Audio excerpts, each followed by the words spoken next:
Have you ever been like this? What the? Or this?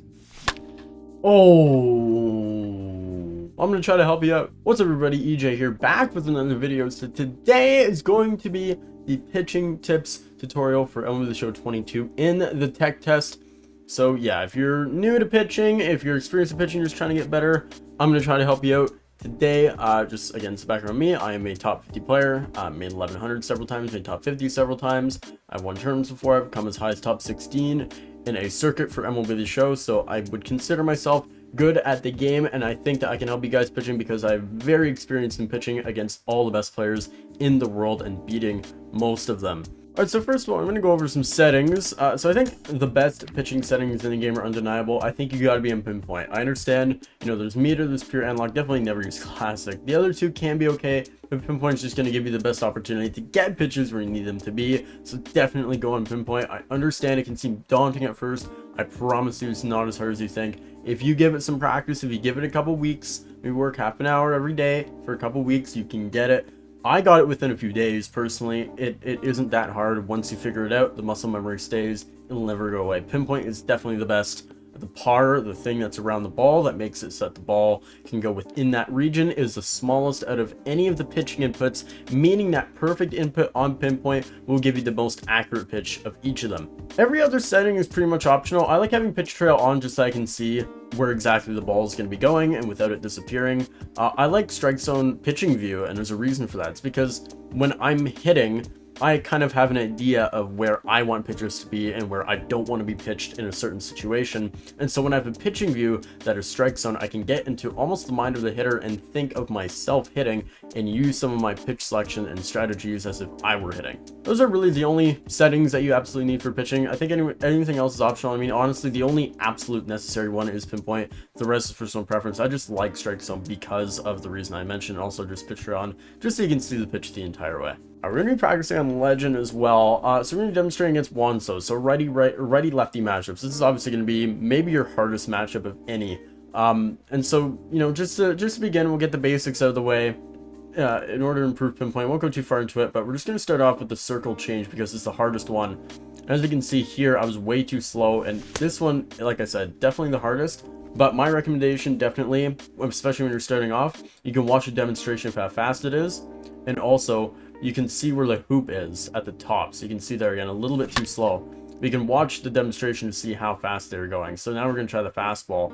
So we're going pretty fast. We got 100% accuracy there. You're going to wait till the hoop closes and you're going to get it. So definitely at the beginning, pay attention to those aspects of it and try to time it the best you can. So we're going to try the circle change again. As you can see here, better accuracy, 63%, not the greatest, but enough to get it perfect. The game is more lenient this year in 22 than I would say in 21. The 63% would not have been perfect before, which is interesting. So definitely here, again, we'll try with the slider. So you can pay attention to the hoops again. You don't have to get 100%, just as long as you get high enough to where you're able to still get it perfect despite not being exactly on. So now we're going to try to change up again. Here we go. Now we get 96%. Paying attention to the rings. A little bit early there on the release, but still a fairly good pitch timing. We're going to try it again. We're going to keep throwing circle changes till we get a really good percentage. That's a better percentage, 70%. We get the perfect. Way at the very edge of the par, unfortunately. You just got to deal with that. We're going to try the fastball again. 100% accuracy. Fastball is going to be your easiest pitch. You're just going straight up. A little bit early on there. There's got to be a little bit more delay with the Grom. I noticed that with, especially when I was beginning to use pinpoint, was really struggling to wait back. I think it's important to try to be as patient as possible, not try to be too jumpy with pinpoint, and just wait for the ring to close. Really pay attention to the ring closing so you're able to get the best timing possible. So we're gonna try it again. You can see 92% on the slider. Wait till the ring closes. We're patient with it. It's okay to be 0.01, 0.02, 0.03 seconds late. Just try to really wait back. As you can see, we're being very patient there. We wait back, we get it perfect. Well, sort of taking me deep on that. But yeah, definitely with pinpoint, just really pay attention. Really try to wait back is my best strategy. Don't try to be jumpy with it. Really just pay attention to it and don't try to rush through it. Be patient, wait for it to close. All right, that's my basic pinpoint demonstration. I might do a more in-depth video on that in the future, particularly when the game releases. Now I'm going to go into a little bit more pitch strategy. So I think for this, we are going to stick righty-lefty. We're just going to go briefly through each of the possible combinations here. So with the Grom, with a lot of pitchers will have some sort of, at least pitchers that you want to be using, will have some sort of fastball or sinker and slider or cutter, sometimes 3, sometimes 4 of those, as long as they have at least one fastball that breaks in on their arm side and one pitch that breaks away from their arm side towards their glove side. So in DeGrom's case, he's got an outlier fastball, doesn't show in practice, but in Diamond Dynasty he does have outlier, and a slider that breaks away. So my recommendation with pitching with someone like DeGrom and with any of these guys is to really focus on tunneling between the fastball and the slider. As you can see here, for example, I'll show you guys what I mean. So you start, say, a 4-seam fastball in the inside part of the plate to a lefty, right? Right, sort of in like the middle inside part where someone can't get their PCI, you know, too jammed in it. They have to like intentionally be really accurate with it. And now, as you can see, the fastball was right here. So now what we're gonna do is we're gonna tunnel the slider right off that. So tunneling, if you didn't know, is starting a pitch at the same spot as the previous pitch and having it break in a direction from that pitch. So say you have a fastball that's here, the slider would then go here because it would be breaking off the fastball. So we're gonna get perfect there. As you can see, he takes that one, the CPU, but now that we've gone there, you can even try to tunnel back in. So where the slider was beginning before, where the slider went inside, now you can tunnel a fastball off it, and a lot of people will take that pitch. Being a little bit early with the pinpoints, we're gonna try it again, and we're gonna get it there that time. We get it in the strike zone.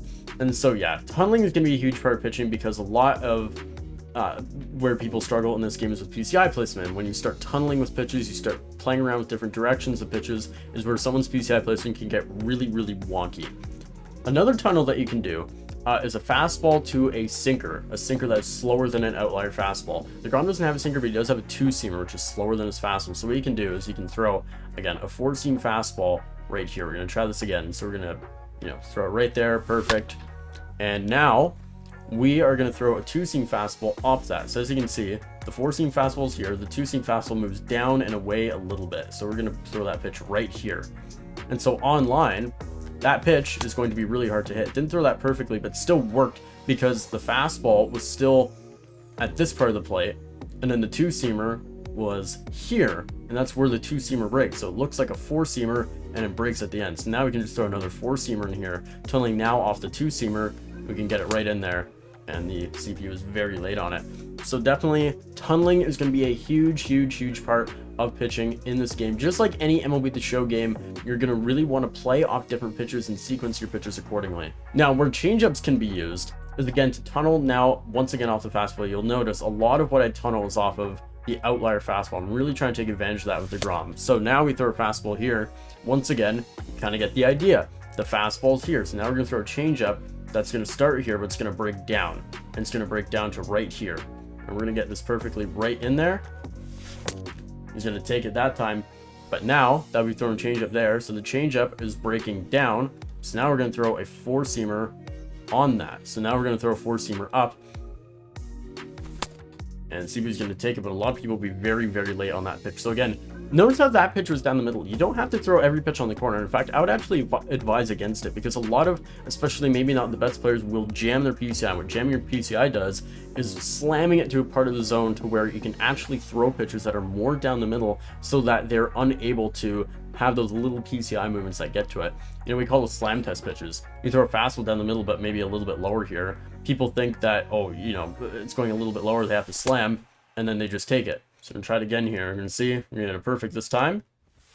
And right in that spot, a lot of people will think that that pitch is going here instinctively. Your first reaction when you see pitches a little bit lower than center is to jam your PCI down. And so that will get a lot of people to pop up. So that's just general pitch strategy. Another thing is you're going to really want to vary your pitches. So you're really going to want to make sure that you aren't too repetitive. As you can see, I was actually quite repetitive with my pitch selection there, but you don't have to tunnel just off your fastball. You can start someone off with, say, a slider right here, right? So we're going to throw a slider right on the low and away corner, right? And then now I can actually take a 2-seam fastball. And so the slider that was here and started here, now I can throw a 2-seam fastball. It starts here and darts down to here. CPU takes it. A lot of people will be swinging that pitch. A lot of humans, again, CPU, this is like, you know, individual pitch situation with a computer, but a lot of actual people will swing at that pitch because they think it's going to break down into this region of the strike zone. And so now what you can do is you can actually maybe even repeat your slider. You can tunnel it off of the previous changeup that you just threw and get a lot of swings and misses. As well, let's give an example. I wouldn't recommend throwing too many curveballs in this game. They are kind of easy to hit, but let's try to throw a curveball here.